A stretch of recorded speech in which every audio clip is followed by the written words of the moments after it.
ಮತ್ತು ನಮಗೆ ವಿಶೇಷ ಅನುದಾನ ನಮ್ಗೆ ಕೊಡ್ತಾಯಿಲ್ಲ, ಮತ್ತೊಂದು ಕೊಡ್ತಾಯಿಲ್ಲ. ಒಂದು 6,000 ಕೋಟಿ ರೂಪಾಯಿ ಬರ್ಬೇಕಾಯ್ತು, ಅದಿಲ್ಲ. ಮತ್ತು ಮೊದಲ 4 ಪಾಯಿಂಟ್ ಏನಪ್ಪ ಅಂತಂದ್ರೆ 71% ವಾರ ನಮಗೆ ಕೊಡ್ತಾಯಿದ್ರು ಇದು ಪಾಲನ್ನು. ಈಗ ಬರೀ 3.64 ಕೊಡ್ತಾಯಿದ್ದಾರೆ. ಅಂದ್ರೆ ಒಂದು 100ಕ್ಕೆ 13 ಪೈಸೆ ಕೊಡ್ತಾಯಿದ್ದಾರೆ ಇವರು ನಮ್ಮ ಪಾಲನ್ನಂತ.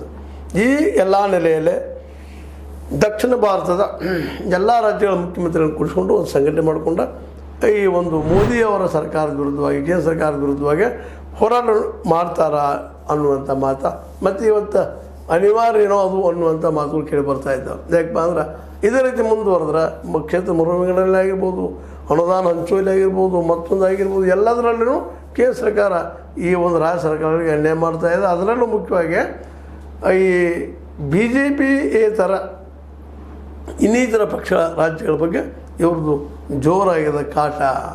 ಅದಕ್ಕೆ ನಾವೆಲ್ಲ ಒಂದು ಆಗಬೇಕು ಅನ್ನೋಂಥ ಒಂದು ನಾಯಕತ್ವ ಸಹಿತ ಸಿದ್ದರಾಮಯ್ಯ ತೆಗೆದುಕೊಂಡು ಈ ಮೂವ್ಮೆಂಟ್ ಮಾಡುವ ಎಲ್ಲ ಲಕ್ಷಣಗಳು ಕಾಣ್ತಾ ಇದ್ದಾವೆ. ಇದು ಒಂದು ರೀತಿಯಿಂದ ರಾಜ್ಯ ಮತ್ತು ಕೇಂದ್ರಗಳ ಮಧ್ಯದಲ್ಲಿ ಒಂದು ತಿಕ್ಕಾಟನ್ನು ಹಚ್ಚುವಂಥದ್ದು, ಜಗಳ ಹಚ್ಚುವಂಥದ್ದು ಆಗ್ತದೇನೋ ಅಂತ ಅನಿಸಿದ್ರು ಸಹಿತ ಮತ್ತು ನಮ್ಮ ಪಾಲಿನ ಹಕ್ಕು ನಮ್ಗೆ ಬೇಕಲ್ಲ ಅನ್ನುವಂಥ ಮಾತು ಅಷ್ಟು ಸ್ಪಷ್ಟ ಅದು.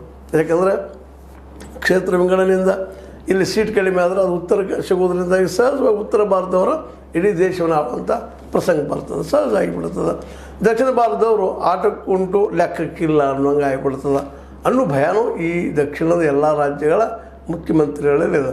ಅದರಲ್ಲೂ ಇಲ್ಲಿವರೆಗಿನ ಒಂದು ರಾಜಕೀಯ ಇತಿಹಾಸ ನೋಡಿದ್ರೆ ಉತ್ತರ ಭಾರತದ ರಾಜಕಾರಣವನ್ನು ಹೆಚ್ಚು ಡಾಮಿನೆಂಟ್ ಆಗ್ತಾಯಿದೆ. ಇತ್ತೀಚೆಗಂತೂ ಈ ಒಂದು ವಿಶೇಷ ಡೆವಲಪ್ಮೆಂಟ್ ಆಗುವುದನ್ನು ನಾವು ಗಮನಿಸ್ತಾ ಇದ್ದೀವಿ. ಈಗ ನಮ್ಮ ರಿಸಲ್ಟ್ ನೋಡ್ರಿ ನೀವು, ವಿಶೇಷವಾಗಿ ಉತ್ತರದ ರಾಜ್ಯಗಳಲ್ಲೇ ಮತ್ತು ಮಧ್ಯ ಭಾರತದ ರಾಜ್ಯಗಳಲ್ಲೇ